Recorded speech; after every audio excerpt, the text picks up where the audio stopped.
जो कयामत के दिन नमाज भी लेकर के आएगा, रोजा भी लेकर के आएगा, सदका खैरात भी लेकर के आएगा, दान वगैरह भी उसने दिया होगा। वयाती कद शतम हाजा व कज़फ हाजा व अकल माला हाजा, लेकिन किसी को गाली दिया होगा, किसी पर झूठा इल्जाम लगाया होगा, किसी का माल नाजायज तरीके से खाया होगा। हाजा मिन हसनाती व हाजा मिन हसनातिही, उसकी नेकियां उन लोगों को बांट दी जाएंगी, उसकी नमाजें दे दी जाएंगी, उसका रोजा दे दिया जाएगा, उसका सदका खैरात दे दिया जाएगा जिन लोगों को उसने हक मारा होगा।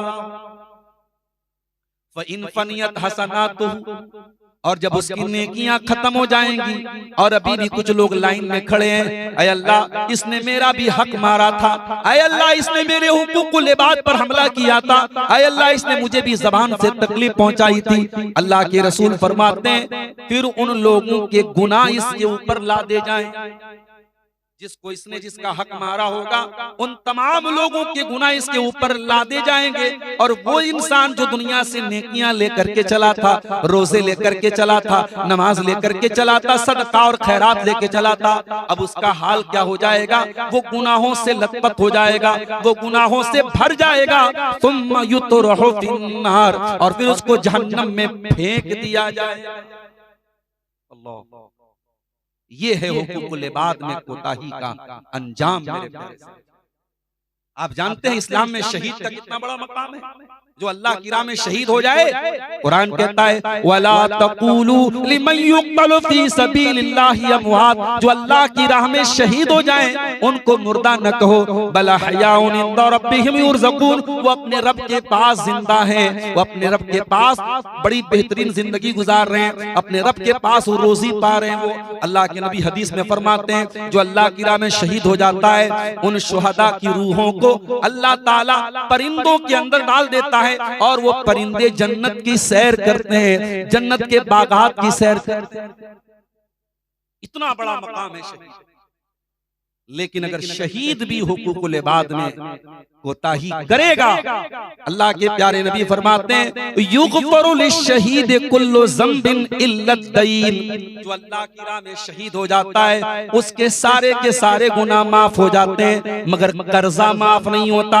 अगर उसने दुनिया में कर्जा लिया है और कर्जा नहीं दिया है तो उस कर्जे का हिसाब उसको क़यामत के दिन देना पड़ेगा, क्योंकि कर्जे का ताल्लुक हुकूकुल इबाद से। हमारे यहाँ बाप के मरने के बाद औलाद आपस में झगड़ा करती, ये खेत मेरा है, ये मकान मेरा है, ये जायदाद मेरी है। आज बाप की जायदाद की बड़ी चिंता है, बाप के कर्जे की भी चिंता है। पता लगाओ तुम्हारे बाप ने किससे किससे कर्जा लिया था। अल्लाह के नबी ने फरमाया आप दुआ करते थे, आप कर्जे से अल्लाह ताला की पनाह मांगा करते थे, अल्लाहुम्मा इन्नी अऊज़ु बिका मिनल मातम वल मगरम। हर नमाज में आप ये दुआ करते थे, अल्लाह मैं तेरी पनाह चाहता हूँ गुनाहों से और मैं तेरी पनाह चाहता हूँ कर्जे से। कर्जा बड़ी खतरनाक चीज है मेरे। इसलिए इस्लाम का कानून है इंतकाल के बाद सबसे पहला काम क्या किया जाएगा? मरने वाले की तजहीज़ व तकफीन उसके माल से की जाएगी। मरने वाला जो माल छोड़ के जाएगा उसी माल में से उसकी कब्र तैयार होगी, उसका कफन तैयार होगा, उसका जनाजा तैयार होगा। हाँ, कोई रिश्तेदार जिम्मेदारी ले ले, बेटे जिम्मेदारी ले ले, अलग बात है, वरना पहला काम क्या किया जाएगा? उसके कफन दफन का इंतजाम उसके माल में से। दूसरा काम क्या किया जाएगा? अगर मैयत के ऊपर कर्जा है तो कर्जों का पता लगा करके कर्जा अदा किया जाएगा। तीसरा काम ये किया जाएगा अगर मैयत ने वसीयत की थी, अपनी कोई जमीन कब्रिस्तान को दे रहा था, ईदगाह को दे रहा था, मस्जिद को दे रहा था, मदरसे को दे रहा था, किसी गरीब को दे रहा था, तो ये देखा जाएगा जो उसने वसीयत की है अगर उसके पूरे माल का 1/3 से ज्यादा वसीयत की है तो 1/3 से ज्यादा जो वसीयत है उसको इनवैलिड और अवैध माना जाएगा। अगर मान लो वो 30 लाख रुपया छोड़ के गया है तो 10 लाख रुपये से ज्यादा की वसीयत वो नहीं कर सकता, अगर करेगा तो नहीं माना जाएगा। सिर्फ 10 लाख, अगर 30 लाख छोड़ के गया है तो 10 लाख रुपये की वसीयत पर अमल किया जाएगा। उसने अगर ईदगाह में दिया था ईदगाह में दे दिया जाएगा, कब्रिस्तान के लिए दिया था कब्रिस्तान में दे दिया जाएगा, मस्जिद के लिए बोला था मस्जिद के लिए दे दिया। यहाँ एक मसला और याद रखो, हमारे यहाँ कुछ लोग अपने बेटों को वसीयत कर देते, बेटी को वसीयत कर देते, मेरे मरने के बाद ये वाला खेत मेरे बड़े बेटे को दे देना, ये वाला मकान मेरे छोटे बेटे को दे देना।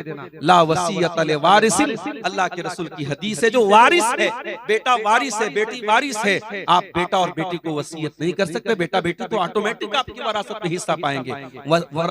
वसीयत हमेशा गैर वारिस को की जाती है। मिसाल के तौर पर अगर आपने कोई बच्चा गोद ले लिया है, बच्चा अगर आपने पाला है, कोई बच्चा अगर आपने गोद ले लिया है, पाल सकते हैं। शर्त यह है कि आप उस बच्चे की वल्दियत में अपना नाम नहीं लिखवाएंगे।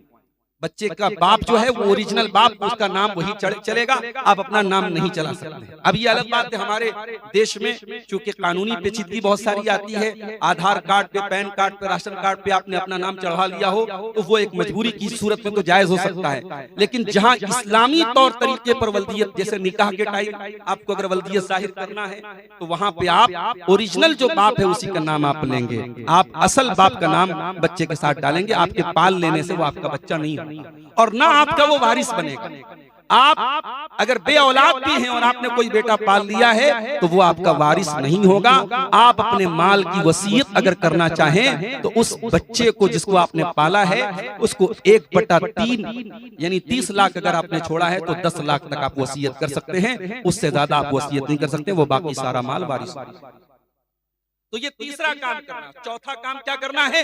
वरासत तकसीम की जाएगी और ये वरासत जितना जल्दी मुमकिन हो मरने वाले के मरने के बाद तकसीम कर दी जाएगी। आज बाप मर जाता है, 20-20 साल तक वरासत का बंटवारा नहीं होता है और बूढ़ी माँ कहती है नहीं मेरे सब बच्चे मेरे साथ रहेंगे, मैं अलग अलग नहीं करना चाहती हूँ। माँ का एहतराम अपनी जगह है, माँ की इज्जत अपनी जगह है, मगर शरीयत का कानून यही है कि मरने वाले की वरासत जो माँ का हक है वो माँ के नाम कर दिया जाए और जो बेटों का है वो बेटों के नाम कर दिया जाए। मुंबई में हमारी जमात के बहुत मशहूर आलिम हैं डॉक्टर उबैदुर रहमान मदनी हफिज़हुल्लाह, उनके वो रहने वाले यूपी के, उत्तर प्रदेश के सिद्धार्थ नगर के रहने वाले हैं। बाप का इंतकाल हुआ, बंबई से फ्लाइट पकड़ के यूपी आए, बाप के जनाजे में शामिल हुए, जनाजे की नमाज पढ़ाई, शाम हुई, सारे भाइयों को इकट्ठा किया, पूरा जायदाद का, जमीन का, माल का कैलकुलेशन किया और सारे भाइयों में बांट दिया। गांव वाले हैरान, ये कैसा तरीका है? बाप का भी सुबह इंतकाल हुआ और शाम को इन्होंने वरासत बांट दी। कहा यही सही तरीका है, यही कुरान और हदीस का। मेरे प्यारे साथियों, आज हमने माहौल ऐसा बना दिया है कि कुरान और हदीस पर अगर कोई अमल करता है तो हमें अजीब लगता है, लेकिन सही बात यही है कि मरने वाले के मरने के बाद जितना जल्दी मुमकिन हो हम वरासत को बांट दें, जिसका जो हिस्सा बनता है वो उसको हम दें। तो हुकूकुल इबाद में मेरे प्यारे साथियों ये तमाम चीजें आती हैं। अब आइए जरा उस आयत के ऊपर गौर करें जो आयत मैंने खुतबे मसनूना के बाद आपके सामने पढ़ी है। सूरह निसा की आयत नंबर 36, आयत नंबर 36 है और इस आयत में अल्लाह ताला ने 10 हुकूक बयान किए हैं, इसीलिए उलमा इस आयत को आयतुल हुकूक बोलते हैं। लेकिन बड़ी अजीब बात यह है कि अल्लाह ने एक हक अपना बयान किया है और 9 हक अल्लाह ताला ने हुकूकुल इबाद का बयान किया है, ये बताने के लिए कि मेरे बंदो, हुकूकुल इबाद को तुम हल्के में मत लेना, हुकूकुल इबाद को छोटा मत समझना, हुकूकुल इबाद को मामूली मत समझना। अल्लाह ने 10 बातें बयान की, उसमें से एक हुकूकुल्लाह में से है और 9 बातें हुकूकुल इबाद। वाबुदुल्लाह वला तुशरिकू बिही शैया, तुम अल्लाह की इबादत करो और अल्लाह की इबादत में जरा सा भी शिर्क मत करो। जरा सा भी शिर्क करने की इजाजत नहीं है। ड्राइवर गाड़ी चला रहा है, सामने से बिल्ली रास्ता काट दे और ड्राइवर के दिमाग में ये आ जाए बिल्ली ने रास्ता काट दिया तो बड़ा खतरा हो गया, अब सामने एक्सीडेंट भी हो सकता है। ये सोच भी मेरे प्यारे साथियों तौहीद के खिलाफ।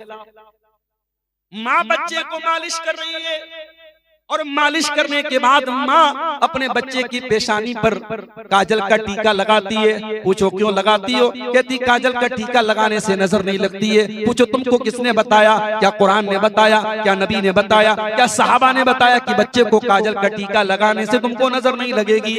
मेरे प्यारे भाइयों, मेरी प्यारी माँ और बहनों, ये बच्चे को नजर से बचाने के लिए काजल का टीका लगाना ये भी तौहीद के खिलाफ है, ये भी शिर्क की एक किस्म है। मैं ये नहीं कह रहा हूं कि ये इतना कर देने से कोई इस्लाम से खारिज हो गया। शिर्क की भी बहुत सारी कैटेगरी होती है, मगर ये भी एक तरीके का शिर्क है कि आप एक काजल के टीके के बारे में ये अकीदा रखें कि काजल का टीका हमारे बच्चे को नजर बस से बचाए। बहुत सारे समाज में, मुसलमानों के मुआशरे में शादीशुदा औरतें मंगलसूत्र पहनती हैं। पूछो ये क्या है? कहती है सुहाग की निशानी, माफ करना। इस्लाम में औरत के लिए सुहाग की उसके जिस्मानी एतबार से कोई निशानी नहीं। सुहाग की निशानी न तेरा मंगल सूत्र है, न तेरे हाथ की चूड़ी है, न तेरे बालों का गजरा है, न तेरा जेवरात है। इस्लाम में शादीशुदा औरत की कोई ऐसी जाहिरी निशानी नहीं है। और ये मंगल सूत्र आपके इस्लाम का कोई इसका कोई कॉन्सेप्ट नहीं, ये गैर मुस्लिमों के यहाँ एक कॉन्सेप्ट है। उनके यहाँ मंगल सूत्र जो होता है उसके बारे में ये अकीदा होता है कि जब तक मंगल सूत्र है गले में तब तक मंगल मंगल रहेगा। पत्नी जो है वो पति के उसके शादी में उसके सुहाग में रहेगी। उनके यहाँ यह अकीदा होता है। हमारे यहाँ अगर औरतें इस नीयत से पहन रही हैं, माला पहन सकती हैं और लॉकेट पहन सकती हैं, कोई हर्ज की बात नहीं है, लेकिन मंगल सूत्र जो इस अकीदे के साथ पहना जा रहा है ये गलत है और ये भी तौहीद के खिलाफ है। मेरे प्यारे, बड़ी बारीक चीज है। कभी कभी ज़बान से निकलने वाली ये चीज भी हमें शिर्क के दायरे तक पहुंचा रही है। अभी मेरा एक प्रोग्राम था जबलपुर में मध्य प्रदेश में। इत्तेफाक से जिस दिन प्रोग्राम था हम लोग, मैं उस दिन खाली था, मैंने टाइम दे दिया। अब उन लोगों को मालूम नहीं था जहाँ पे प्रोग्राम का स्टेज लगा वहां पे ख्वाजा साहब के मानने वाले थे। अब ख्वाजा साहब के मानने वाले उसी दिन वो उर्स मना रहे थे। उन्होंने कहा कि ये वहाबी लोगों की चाल है, वहाबी लोगों ने जानबूझ के आज के दिन प्रोग्राम रखा है। अब वो लोग बिल्कुल विरोधी हो गए, हम साहब प्रोग्राम नहीं होने देंगे। मुझे लोगों ने फोन किया, मैंने कोई मसला नहीं, आप प्रोग्राम वहां से हटा दीजिए, मस्जिद में रख लीजिए, हमें कोई प्रॉब्लम नहीं, मस्जिद में रख लीजिए। प्रोग्राम हुआ मस्जिद में। तो जब मैं वहां जबलपुर गया तो क्या देख रहा हूँ, साहब बड़े बड़े डीजे लगे हुए हैं, साउंड लगा हुआ है और ख्वाजा साहब के नाम पे जो है उनके गीत बज रहे हैं और कव्वाली बज रही है। और कहीं शरबत कोई पिला रहा है, कोई चाट खिला रहा है, कोई जो है सब्जी पुड़ी खिला रहा है, ख्वाजा साहब के नाम पे खिलाया जाए। कुरान कहता है इन्नमा हर्रमा अलैकुमुल मैता, ऐ ईमान वालो तुम पर अल्लाह ताला ने मुर्दार हराम किया है। मुर्दार हराम है, मरा हुआ जानवर जिसको अल्लाह के नाम से ज़बह न किया गया हो, जो खुद से मर गया हो, वो मुर्दार तुम्हारे लिए हराम है। वद्दम, और खून भी हराम है। बहता हुआ जो खून होता है वो हमारे लिए हराम है। हाँ, कलेजी की शक्ल में वो खून जमा हुआ है वो हलाल है, लेकिन बहता हुआ जो जानवर का खून है वो हराम है। वलहमल खिंजीर, और सूअर का गोश्त हराम है।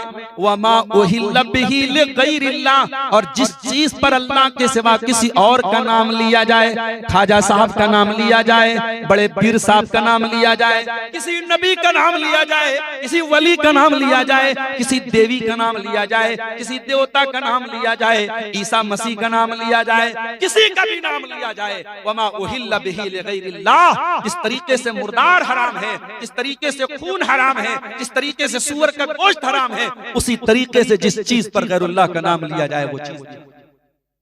मुसलमानों, आज तुम ख्वाजा मोइनुद्दीन अजमेरी के नाम पे तुम बिरयानियां बंटवा रहे हो। जो ये काम कर रहा है उसे शर्म से चुल्लू भर पानी में डूब मरो। अरे उससे बड़ा फ्रॉडिया कौन होगा, उससे बड़ा धोखेबाज कौन होगा जो नमाज में कहता है इय्याका नअबुदु व इय्याका नस्तईन, ऐ अल्लाह हम तेरी ही इबादत करते हैं और तुझ ही से मदद मांगते हैं। और जब मस्जिद के बाहर निकलता है तो किसी को ख्वाजा गरीब नवाज कहता है, किसी को गौसे आजम कहता है, किसी को दस्तगीर कहता है। कभी मदीने जा करके वहां गुंबद खजरा के सामने हाथ बांध करके दुआएं करता है अल्लाह के रसूल से। मेरे प्यारे साथियों, कुरान कह रहा है वाबुदुल्लाह वला तुशरिकू बिही शैया, अल्लाह की इबादत करो और अल्लाह के साथ जर्रा बराबर भी तुम शिर्क मत। ये मत भूल जाओ कि तुम ला इलाहा इल्लल्लाह के मानने वाले। सर पे टोपी लगा लेने से और गोश्त खा लेने से तुम मुसलमान नहीं हो जाओगे जब तक तुम शिर्क से अपने दामन को नहीं बचाओगे। दुनिया का सबसे बड़ा पाप यही शिर्क है मेरे प्यारे साथियों। अगर तौबा किए बगैर दुनिया से मर गए और शिर्क से तौबा नहीं की तो अल्लाह ताला क्या बचने का, नजात का कोई रास्ता नहीं। इसीलिए अल्लाह के प्यारे नबी फरमाते हैं मन क़ाला ला इलाहा इल्लल्लाहु खालिसन मिन क़िबली नफ्सिही दखलल जन्नह, जो ला इलाहा इल्लल्लाह पढ़ेगा, जो तौहीद का इकरार करेगा और मरते दम तक तौहीद पर कायम रहेगा, जो शिर्क नहीं करेगा वो जन्नत में जाएगा। ऐ बरारी वालों, वो हरिशपुर वालों, इस तौहीद की हिफाजत करना और अल्लाह का शुक्र अदा करना, ये तौहीद आपको फ्री में मिल गई है। आपको इसके लिए कोई मेहनत नहीं करनी पड़ी, कोई कुर्बानी नहीं देनी पड़ी। आपके बाप भी तौहीद पर थे, आपके दादा भी तौहीद पर थे, आप तौहीद वाले घराने में पैदा हुए और आपके घर में शिर्क नहीं हो रहा है, तो ये बहुत बड़ी नेमत है। इस नेमत की कदर करना मेरे भाइयों, और अपनी आने वाली नस्लों को भी तौहीद सिखा करके जाना। कहीं ऐसा ना हो आपका बच्चा बेंगलोर में पढ़ रहा है, आपका बच्चा मुंबई में जॉब कर रहा है, आपका बच्चा कलकत्ता में जॉब कर रहा है, और आपने उसकी तरबियत मजबूत नहीं की, और जहां पर वो जॉब कर रहा है या जहां पे वो पढ़ाई कर रहा है, वहां के एटमॉस्फेयर से और वहां के माहौल से प्रभावित होकर, मुतासिर होकर आपका बेटा तौहीद को छोड़ दे और वो शिर्क वाले काम करने लगे, मज़ारों पर भी सजदे करने लगे, पत्थर के बुतों के आगे सजदे करने लगे, गैर मुस्लिमों के त्योहार में भी शिरकत करने लगे, और आपका बेटा आपसे कहे अब्बा आप तो बहुत कट्टरपंथी हैं, हम लोग तो बड़े लिबरल और सेकुलर हैं। अगर आपका बेटा ऐसा सेकुलर और लिबरल बन रहा है कि अपने दीन और ईमान से समझौता कर रहा है, तो ये बहुत बड़े खतरे की घंटी है मेरे प्यारे साथियों। अपनी तौहीद की भी हिफाजत करो और अपनी आने वाली नस्लों की भी तौहीद की हिफाजत करो। आज हालात बहुत नाजुक हैं। बिहार और झारखंड के छोटे छोटे गांवों से अब ये खबरें आ रही हैं, मुसलमान लड़की व्हाट्सएप पर किसी से चैटिंग करती थी, गैर मुस्लिम लड़का था, भाग गई उसके साथ, और अगले दिन जाकर के थाने में उसने कहा कि मैं हिंदू धर्म स्वीकार कर रही हूं, मैं इस्लाम को छोड़ रही हूं, मैं जो है इसके साथ शादी कर रही हूँ, इस्लाम और ईमान को त्याग रही हूँ, और मीडिया वाले उसको कवरेज। ऐसे मामला है तो अगर यही उल्टा हो जाए तो साहब वो बहुत बड़ा जुर्म हो जाएगा, और अगर मुसलमान लड़की जाकर के इस तरीके से इस्लाम को छोड़ दे तो मीडिया वाले हाथों हाथ लेते हैं और उसको खूब प्रचार करते हैं। ये हालात क्यों आए हैं मेरे प्यारे साथियों? इसलिए कि हमने आज अपने बच्चों और बच्चियों को दीन की तालीम देना बंद कर दिया है। आज हमारे घरों में दीन की तालीम ना के बराबर है तौहीद की तालीम ना। और मैंने जुमा के खुतबे में जो बात कही थी फिर से कह रहा हूं, अपने जुमा के खुतबे के निजाम को मजबूत बनाओ मेरे प्यारे साथियों, और जुमा की नमाज में औरतों को जरूर शामिल करो, ये बहुत जरूरी चीज है, वरना आने वाले वक्त में आपको पछताना। वाबुदुल्लाह वला तुशरिकू बिही शैया, तुम अल्लाह की इबादत करो और अल्लाह के साथ किसी को शरीक मत करो। उसके बाद फरमाया वबिल वालिदैन एहसाना, और अपने माता पिता के साथ, अपने माँ बाप के साथ तुम अच्छा सलूक करते रहो। जरा गौर करो मेरे भाइयों, हुकूकुल इबाद का नंबर आया तो अल्लाह ताला ने सबसे पहले माँ बाप का जिक्र किया, इसलिए कि सारे लोगों में हुकूकुल इबाद में अगर पहला नंबर किसी का तो आपके माँ बाप का है। जिस माँ ने 9 महीने आपको पेट में रखा है, जिस बाप ने खून पसीने की कमाई से आपको चलना सिखाया है, जिस बाप ने आपको जिंदगी की धूप छांव से गुजरना सिखाया है, उस बाप की कदर करो, उस माँ की कदर करो।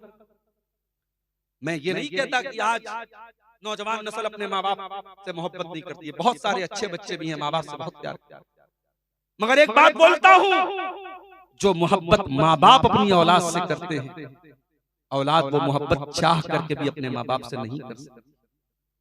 आप छोटे से थे, कहीं पर भी आपने पेशाब कर दिया, कहीं पर भी पाखाना कर दिया, माँ बेचारी रोटी बना रही थी, किसी ने आके कहा मुन्ने ने पाखाना करा, माँ को गुस्सा आया, मगर मासूम बच्चा था, माँ गई, उसने बच्चे की गंदगी को साफ किया, बच्चा रो रहा था, माँ ने पुचकारा, दुलार किया, प्यार किया, बच्चे को धुला करके आई, बच्चा हंसने लगा। और इसी का जब अपोजिट होता है, और अल्लाह ना करे किसी माँ पर ये नौबत आए, किसी बाप पर ये नौबत आए, जब वो माँ और बाप बिस्तर पर इस हालत में पहुंच जाएं कि वो बेचारे बाथरूम नहीं जा सकते, वो अपनी गंदगी को अपने हाथ से साफ नहीं कर सकते, और बेटे को करना पड़ रहा है, बेटी को करना पड़ रहा है, तो वो कर तो देंगे, मगर नाक पर रुमाल रख के और हाथ रख के करेंगे, वो उस दिल और खुशी के साथ नहीं कर सकते जो माँ ने आपके साथ किया था। ये फर्क है माँ की मोहब्बत में और आपकी माँ से मोहब्बत में। मेरे प्यारे साथियों, जब तक माँ बाप जिंदा है उनकी कदर करें। कुरान कहता है इम्मा यबलुगन्ना इंदकल किबरा अहदुहुमा औ किलाहुमा फला तकुल लहुमा उफ। जब तुम्हारे माँ बाप में से कोई एक बूढ़ा हो जाए, बंबई वगैरह में क्या हो रहा है, मुसलमानों में तो कम है, दूसरे लोगों में ये रिवाज ज्यादा है कि बूढ़े लोग हो गए तो उनको घर में नहीं रखते कि ये बूढ़ा दिन भर पक पक पक करेगा, इसको निकाल दो घर से, और वहां बूढ़ों के रहने की एक जगह होती है, ओल्ड एज होम बोलते, वहां जाकर के पैसा देते हैं कि साहब ये मेरा बूढ़ा बाप है, इसको रख लो, इसका ख्याल रखो, हम अपने घर में नहीं रख सकते, हमारे बच्चे पर जो है असर अच्छा नहीं। अल्लाह, इंसान इतना गिर जाए, बूढ़े माँ बाप तेरे घर के लिए बोझ बन गए, और उसी हमारे उत्तर प्रदेश की धरती पर ऐसा वाकया भी हमने देखा है, मुसलमान घर में ऐसा वाकया देखा है। बाप चला गया, बूढ़ी माँ बची थी बेचारी, 70-75 साल की उम्र हो गई थी बूढ़ी माँ की बेचारी, उसका पेट सही नहीं रहता था, कहीं पर भी गंदगी कर देती थी, पाखाना कर देती थी, और इकलौता बेटा था और बहू थे। बेटा और बहू जो है उस बूढ़ी माँ की खिदमत करने से जब थक गए तो उन लोगों ने एक दिन पता नहीं क्या खिला दिया उस बूढ़ी औरत को। अगले दिन उसकी लाश पाई गई और लोगों का कहना है, चश्मदीद लोगों का कहना है कि उस बूढ़ी औरत की बॉडी देख करके ऐसा लग रहा था, उसका पूरा शरीर ऐसा नीला पड़ा हुआ था, ऐसा लग रहा था कि उसको जहर दिया गया। मेरे प्यारे साथियों, हम किस दौर में जिंदगी गुजार रहे हैं। आओ, कुरान 1400 साल पहले तुम्हें माता पिता का सम्मान करना सिखा रहा है। हाँ, इस्लाम में माँ के पैर छूने की इजाजत नहीं है, बाप के आगे झुकने की इजाजत नहीं है, क्योंकि इस्लाम में झुकना है तो सिर्फ अल्लाह के सामने झुकना है। हाँ, लेकिन जो प्रेम, जो मोहब्बत आपको माँ बाप से करनी है मेरे प्यारे साथियों, दुनिया में सबसे बड़ा अधिकार, अगर आपकी मीठी वाणी, आपकी मीठी जुबान और आपके हुस्ने सलूक के सबसे ज्यादा अगर हकदार कोई है तो आपके माँ बाप है। कुरान कहता है जब तुम्हारे माँ बाप में से कोई एक बूढ़ा हो जाए या दोनों बूढ़े हो जाए, कुरान कहता उनको खबरदार उफ भी मत कहना। अच्छा, जानते हो इसकी वजह क्या है? अल्लाह ने बुढ़ापे का नाम क्यों दिया? इसका जवाब अल्लाह ने सूरह यासीन के अंदर दिया, वमन नुअम्मिरहु नुनक्किसु फिल खल्क़, जो बूढ़ा हो जाता है उसका बचपन लौट जाता है। अल्लाह ताला ने ऐसा सिस्टम बनाया है, इंसान जैसे जैसे बूढ़ा होता चला जाएगा उसका बचपन लौटता चला जाएगा, वो चिड़चिड़ा होता चला जाएगा, वो जिद्दी होता चला जाएगा। जब तुम्हारी माँ बूढ़ी हो जाए, जब तुम्हारा बाप बूढ़ा हो जाए और बात बात पे चिड़चिड़ापन दिखाने लगे, जिद करने लगे, तो तुम अपना बचपन याद कर लेना। तुम जब जिद करते थे तुम्हारे माँ बाप कभी बुरा नहीं मानते थे, तुम्हारी जिद को पूरा किया करते थे, तुम बात बात पे सवाल किया करते थे, तुम्हारी माँ कभी तुम्हारे सवालों से थकती नहीं थी, तुम्हारा बाप तुम्हारे सवालों से कभी नाराज नहीं होता था। ओ बूढ़े माँ बाप, जिनके बूढ़े माँ बाप हैं मेरे प्यारे साथियों, उन बूढ़े माँ बाप की कदर करो। फरमाया उनको उफ भी न कहना, वला तनहरहुमा, उनसे डांट करके झटक करके गुस्से से बात न करना, वकुल लहुमा कौलन करीमा, उनसे अदब से बात करना, तमीज से बात करना। उसके बाद फरमाया वक़्फ़िज़ लहुमा जनाहद्दुल्ली मिनर रहमा, तुम डीएम बन जाओ, तुम एसपी बन जाओ, तुम एसएसपी बन जाओ, कमिश्नर बन जाओ, मिनिस्टर बन जाओ, तुम कुछ भी बन जाओ, जब माँ के पास जाना तो बेटा बन के जाना, जब बाप के पास बैठना तो बेटा बन के बैठना। माँ को अपनी कुर्सी का पावर न दिखाना, बाप को अपने ओहदे का पावर न दिखाना। फरमाया वक़्फ़िज़ लहुमा जनाहद्दुल्ली मिनर रहमा, अपने माँ बाप के सामने डाउन टू अर्थ हो जाना, अपने आप को डाउन कर देना, अपने आप को झुका देना। और ये दुआ भी अल्लाह ने सिखा दी, वक़ुर रब्बिरहमहुमा कमा रब्बयानी सगीरा, और ये दुआ पढ़ते रहना कि ऐ मेरे परवरदिगार, मेरे माता पिता पर तू रहम फरमा, मेरे माँ बाप पर तू दया कर। ऐ अल्लाह, जिस तरीके से बचपन में उन्होंने मुझको पाला है। कितने लोगों को ये दुआ याद है, रब्बिरहमहुमा कमा रब्बयानी?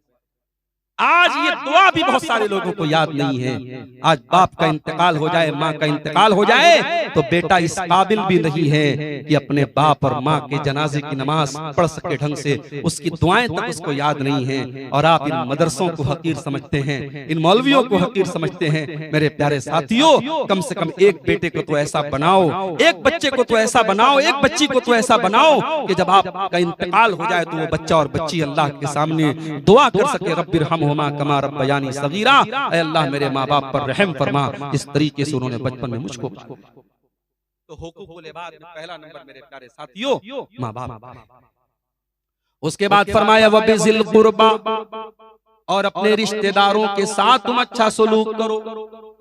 जब तुम दुनिया में आए अकेले नहीं आए, कोई माँ है, कोई बाप है, कोई दादा है, कोई नाना है, कोई चाचा है, कोई ताया है, कोई फूफा है, कोई खाला है। इन रिश्तों में तुम घिर करके पैदा हुए, ये रिश्ते अल्लाह ने बनाए थे। इसीलिए सूरह निसा की पहली आयत में अल्लाह ने फरमाया, या अय्युहन्नासु तक़ू रब्बकुमुल्लज़ी खलक़कुम मिन नफ्सिन वाहिदा व खलक़ मिनहा ज़ौजहा व बत्त मिनहुमा रिजालन कसीरन व निसाअ फत्तक़ुल्लाहल्लज़ी तसाअलून बिही वल अरहाम।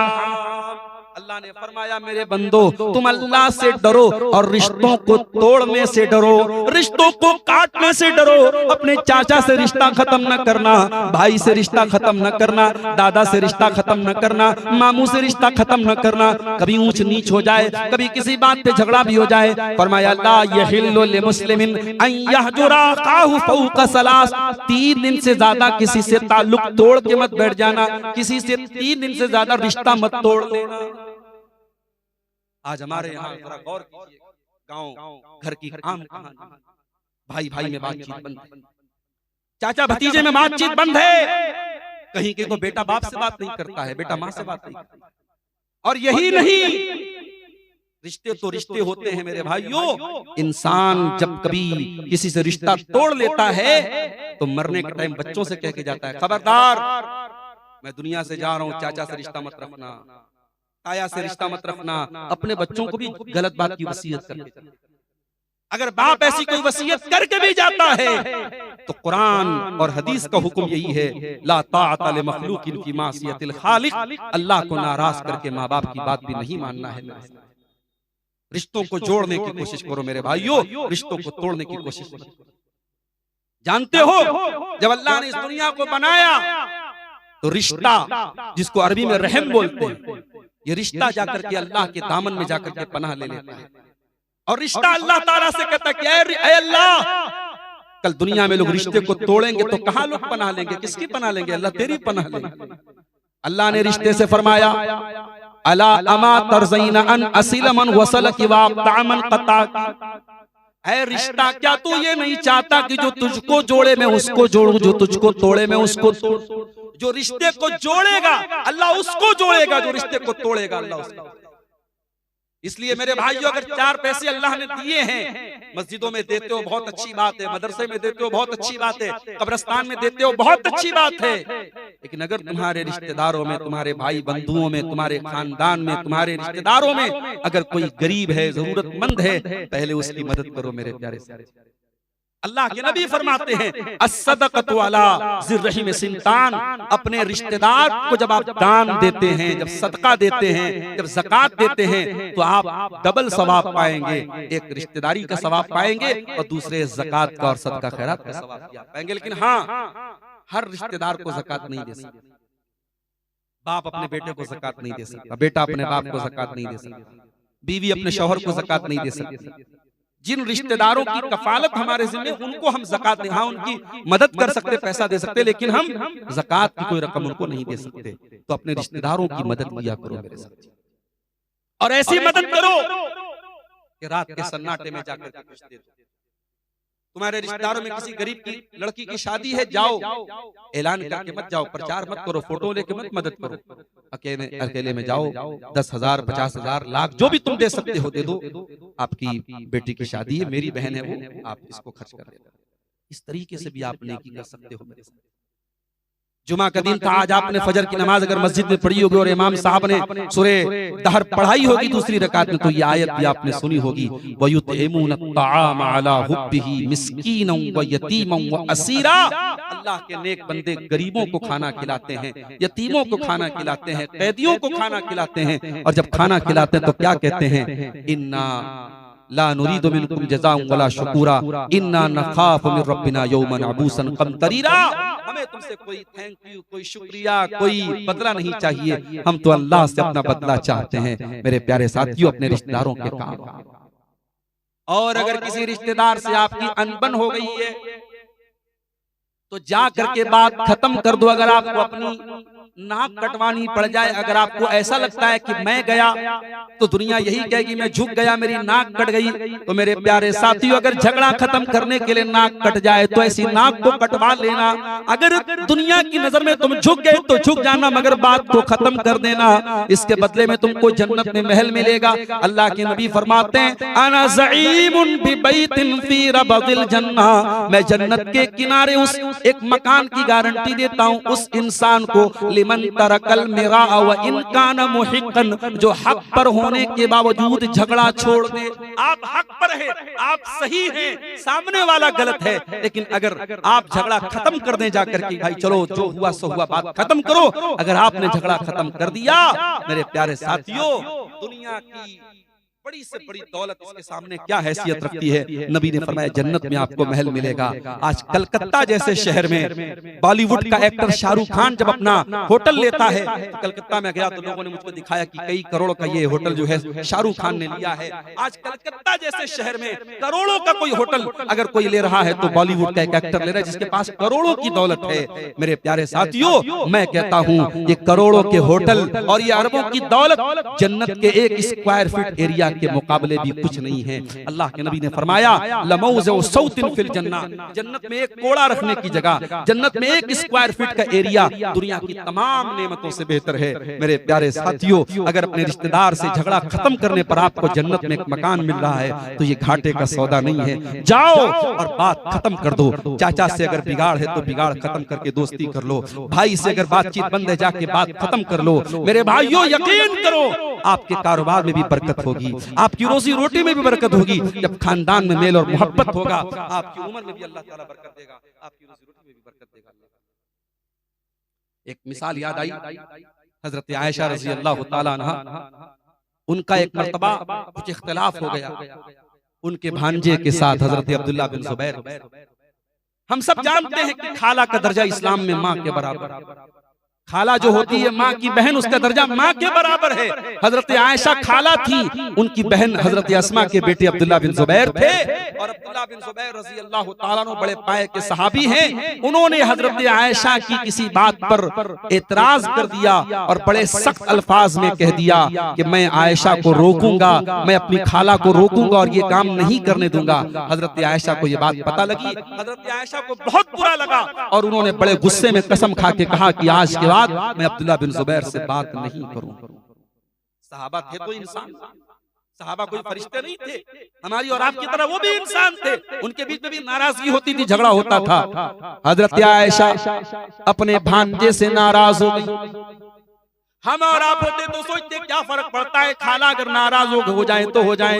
अगर हम पैसे वाले हैं, अगर हम इज्जत वाले हैं, अगर हमारा समाज में नाम है तो हम किसी के सामने झुकने वाले नहीं हैं। मगर वो सहाबा थे, हजरत आयशा से जब नाराजगी हुई, अब्दुल्ला बिन जुबैर को अपनी गलती का एहसास हुआ, आए अपनी खाला के पास, ऐ मेरी खाला जान मुझे माफ कर दीजिए, मैंने गलत बात बोल दी, मुझे ऐसा नहीं बोलना चाहिए था, ऐसा जुमला नहीं इस्तेमाल करना चाहिए था। उन्होंने बहुत माफी मांगी, मगर अब हजरत आयशा अपने भांजे को माफ करने को तैयार नहीं हुई। आखिर में अब्दुल्ला बिन जुबैर ने एक आइडिया लगाया, उनके दिमाग में एक आइडिया आया।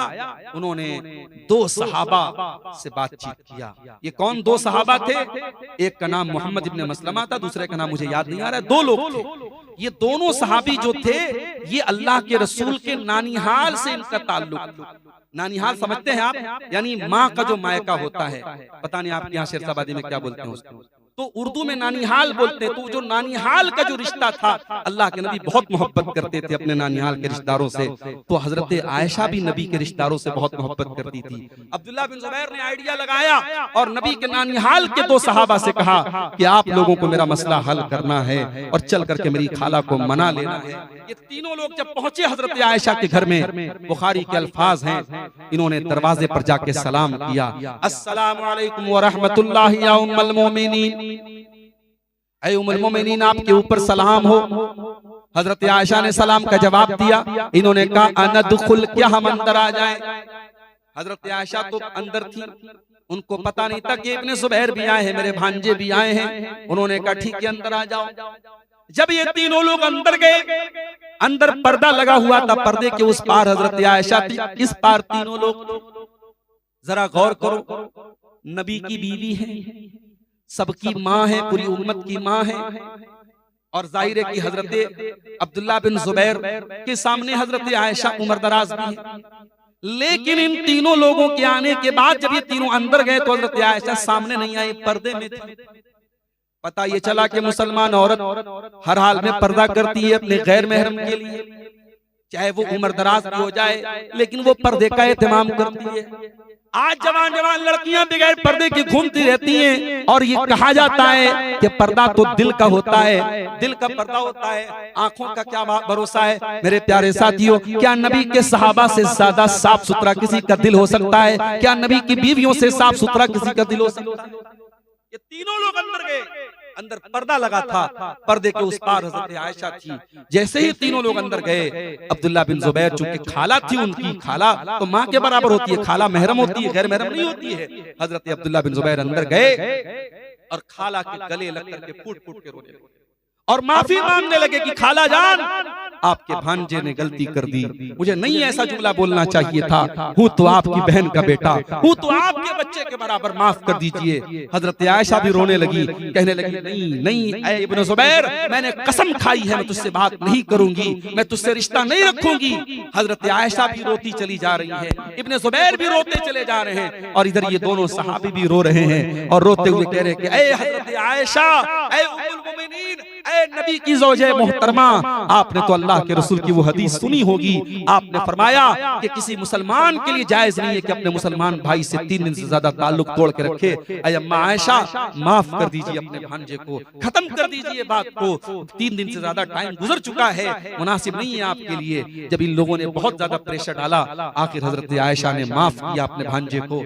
और इस्लाम में अगर कसम कोई तोड़ दे तो उसका कफारा क्या है?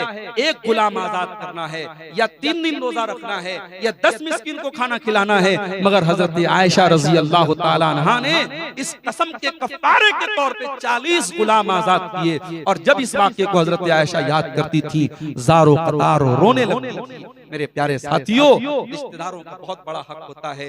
जब आप अपने सुख दुख में देखें कि आपका रिश्तेदार किस हाल में है, उसके सुख दुख का जरूर ख्याल करें। हुकूकुल इबाद में अल्लाह ताला ने वालिदैन के बाद दूसरे नंबर पे जिक्र किया है। फिर तीसरे नंबर पे फरमाया वल यतामा, यतीमों के साथ जो बच्चे अनाथ हो जाएं, जो बच्चे अनाथ हो जाएं, जिनका बाप इंतकाल कर जाए, वो बच्चा जब तक नाबालिग है वो यतीम है। उस यतीम बच्चे के साथ तुम अच्छा सलूक करो। अगर मदरसे में कोई यतीम बच्चा पढ़ रहा है, हो सके तो उसकी पढ़ाई का खर्चा जाकर के उठा लो, उसके अनाज का खर्चा जाकर के उठा लो, उसकी खुराकी की फीस जाकर के अदा कर दो। किसी यतीम के काम आ जाओ, किसी यतीम के साथ जुल्म न करो, किसी यतीम के साथ अन्याय न करो। यतीम का बड़ा हक है मेरे प्यारे सारे। मगर आज समाज इस कदर जलील हो चुका है कि बाप की जिंदगी में अगर कोई भाई मर जाए तो दूसरा भाई अपने ही यतीम भतीजों से कहता है जाओ, तेरा बाप मर गया, अब तेरे बाप की मेरे बाप की जायदाद में तुम लोगों का कोई हिस्सा नहीं बनता है। अपने ही यतीम बच्चों, अपने ही यतीम भतीजों को अपने बाप की जायदाद में से धक्का देके निकाल दिया।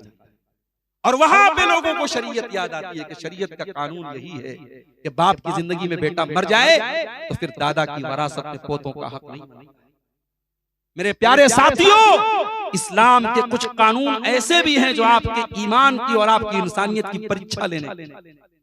जब ये मौका आ जाए और किसी का भाई अपने बाप की जिंदगी में मर जाए तो वहां भाई को ये सोचना चाहिए कि जो हमारा भाई मर गया है, अगर मैं मरा होता और मेरे बच्चे आज अगर यतीम हुए होते तो क्या होता। वहां परीक्षा दादा की है। दादा को ये चाहिए कि जब तेरा बेटा मर गया तेरी जिंदगी में और तेरे यतीम पोते पोतियां हैं तो तुझे तो इस्लाम ने ऑप्शन दिया है, तू अपनी वरासत में 1/3 हिस्सा तू वसीयत कर सकता है। वहां पे दादा को चाहिए कि अपने पोतों और पोतियों के नाम वो वसीयत कर दे। 1/3 तक तो कर ही सकता है। और दादा अगर नहीं भी करता है तो वहां चचा लोगों की और जो उस मरहूम भाई की जो और भाई लोग हैं उनके ईमान की परीक्षा है।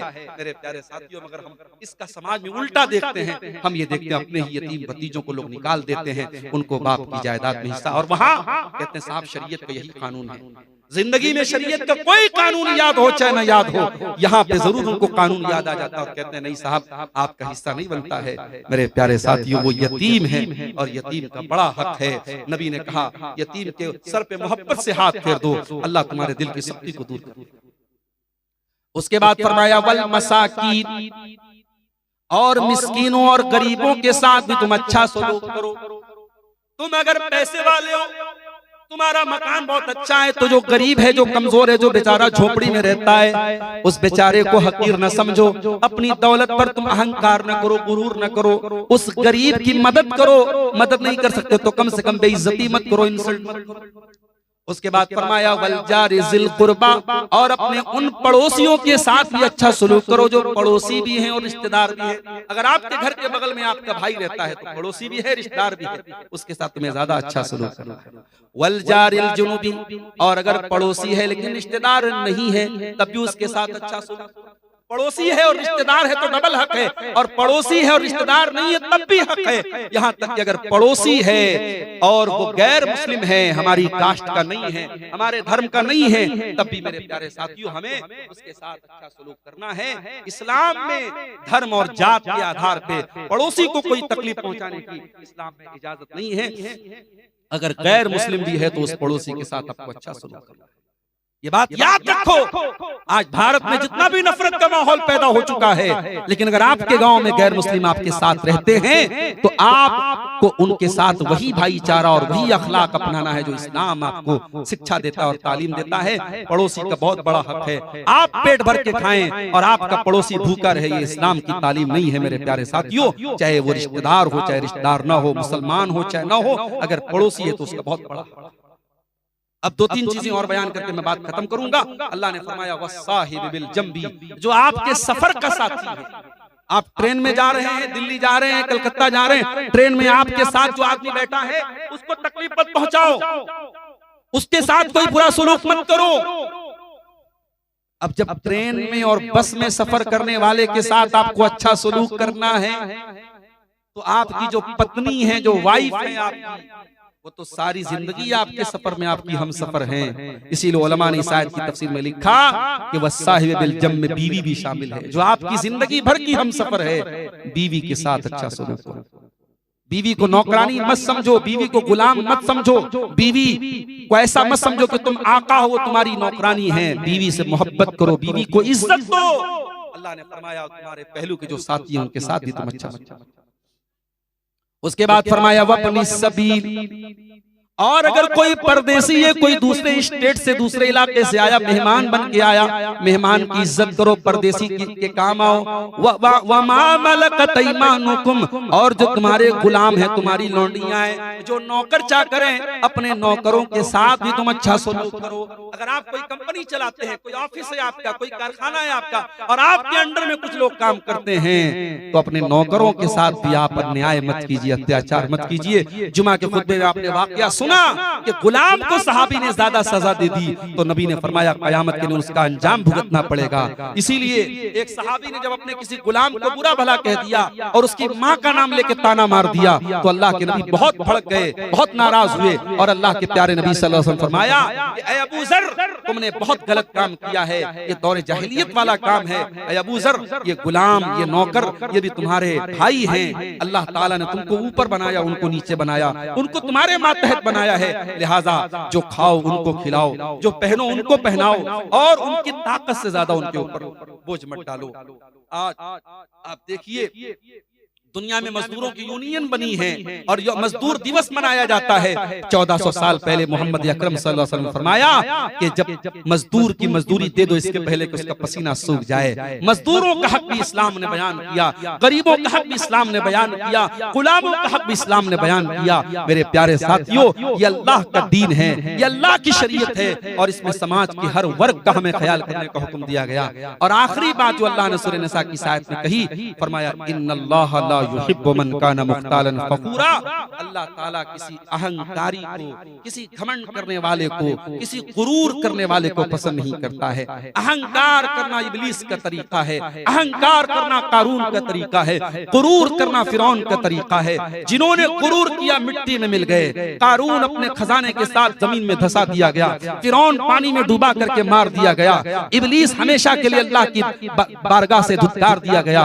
अहंकार न करो, गुरूर न करो, और हुकूकुल इबाद का ख्याल वही रखेगा इसके दिल में अहंकार नहीं होगा। ऐ इंसान, तुझे किस बात का अहंकार है? हकीर पानी के कतरे से पैदा इंसान, मिट्टी से पैदा इंसान, तुझे गुरूर किस बात का है? ला तमश फिल अर्ज़ मरहा, जमीन में अकड़ करके न चल। इन्नका लन तखरिकल अर्ज़ा, तू जमीन को फाड़ नहीं सकता है। वलन तबलुगल जिबाल तूला, तू पहाड़ों की बुलंदी पे नहीं चढ़ सकता है।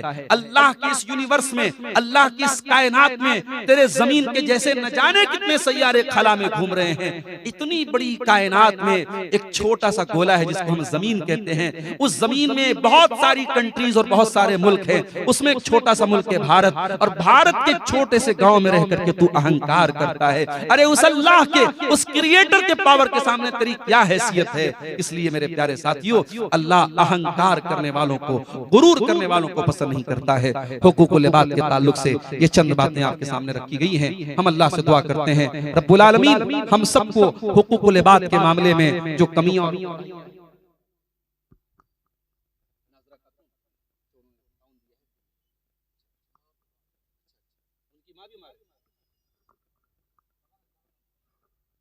ये किसी नाजरा खातून नाम की खातून है, वो बीमार है, उनकी माँ बीमार हैं। अल्लाह ताला उनको शिफाए कामिला अजला अता फरमाए। उनकी तरफ से कुछ मस्जिद के लिए ताउन भी आया है, अल्लाह कबूल फरमाए। अल्लाह ताला हम सबको कहने सुनने से ज्यादा अमल की तौफीक अता फरमाए। मैं एक मरतबा फिर हरीशपुर के इस गांव के तमाम लोगों का, यहाँ के इमाम साहब का, और हमारे ये जो हमारे शेख हैं जामिया सल्फिया में हमारे मुआसिरीन में से थे, अल्लाह इनको भी जज़ाए खैर दे। बड़ा खूबसूरत आपने ये प्रोग्राम आज सजाया, और दिन के बावजूद और काम वगैरह छोड़ करके, अपनी मसरूफियात को छोड़ करके आप बैठे और गौर से आपने तकरीरों को सुना। अल्लाह ताला आप सबके जमा होने को, हम सबके जमा होने को कबूल फरमाए। अल्लाह कहने सुनने से ज्यादा हम सबको अमल की तौफीक अता फरमाए। और हमारे बीच में अगर हुकूकुल इबाद को लेकर के कोई लापरवाही और कोताही है, किसी भाई का अपने भाई से रिश्ता बंद है, किसी ने अपनी बहन से बोलचाल बंद रखी है, कहीं पे बाप बेटे में बातचीत बंद है, अल्लाह उन तमाम लोगों को सही समझ दे और हुकूकुल इबाद को अदा करने की तौफीक अता फरमाए। अल्लाह जब तक हमें दुनिया में जिंदा रखे, इस्लाम पर जिंदा रखे, और हमारा खात्मा ईमान पर हो। आमीन व आखिर दावाना अनिल हम्दुलिल्लाहि रब्बिल आलमीन। वस्सलामु अलैकुम व रहमतुल्लाहि। जी, आपके खुतबा के माध्यम से एक बात आई, बच्चा वाला, गोद वाला। किसी ने एक सवाल पूछा कि मैं हॉस्पिटल से बच्चा लिया हूँ, उनके माँ बाप के बारे में पता नहीं है, तो उनके निकाह कैसे पढ़ाएंगे?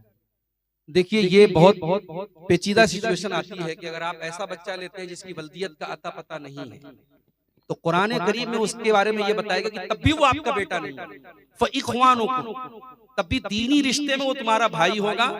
अब आप बाप की हैसियत से पाल रहे हैं, वो आपको अब्बा जान कह सकता है, बाप कह सकता है, मगर आप वालिद नहीं हो जाएंगे। तो ऐसे बच्चों की वल्दियत में किसका नाम लिखवाया जाए या किसका नाम लिया जाए?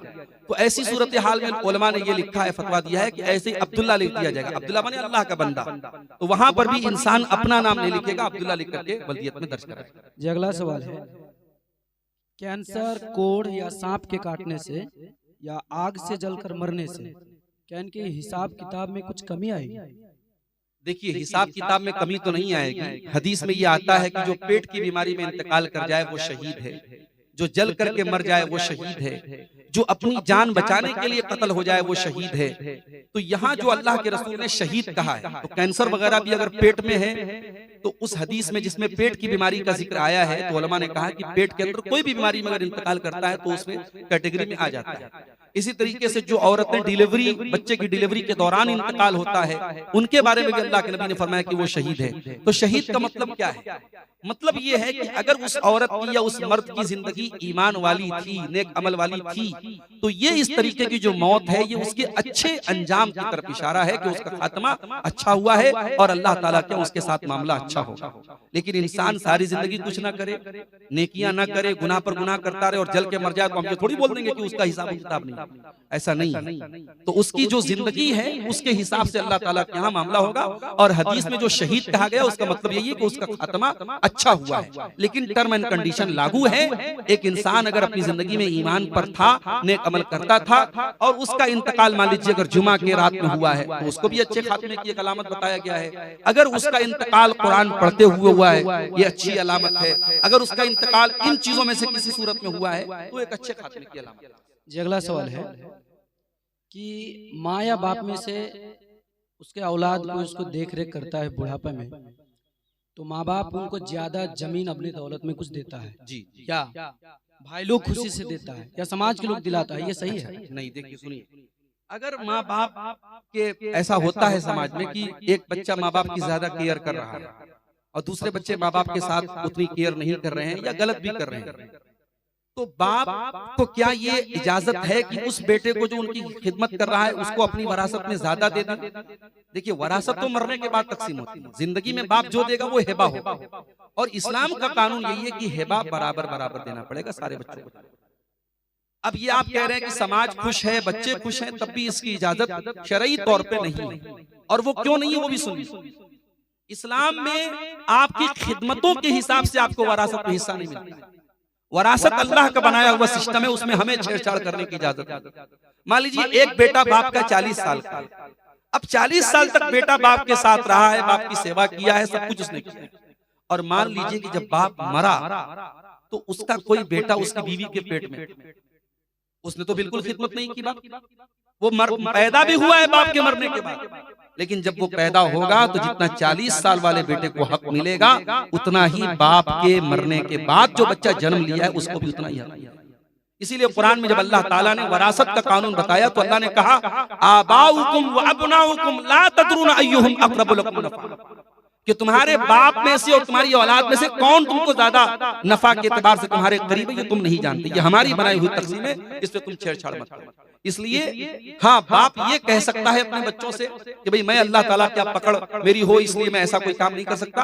आप लोग अपने इस भाई को, अगर ऐसा भी होता है जैसे 5 भाई हैं, एक भाई बहुत मजबूत है माली एतबार से और कुछ भाई कमजोर हैं, तो जो भाई मजबूत है अगर वो अपनी सवाबदीद से कि भाई हमें अल्लाह ताला ने पहले ही बहुत कुछ दिया है और हम माँ बाप की उतनी सेवा भी नहीं कर पाए, हमारा छोटा भाई है तो इसको हम बाप की वरासत में ज्यादा दे देंगे, वो आपस में ज्यादा दे दे वो चलेगा, लेकिन बाप को जिंदगी में ज्यादा नहीं देना चाहिए वरना अल्लाह के उसके। अल्लाहु आलम।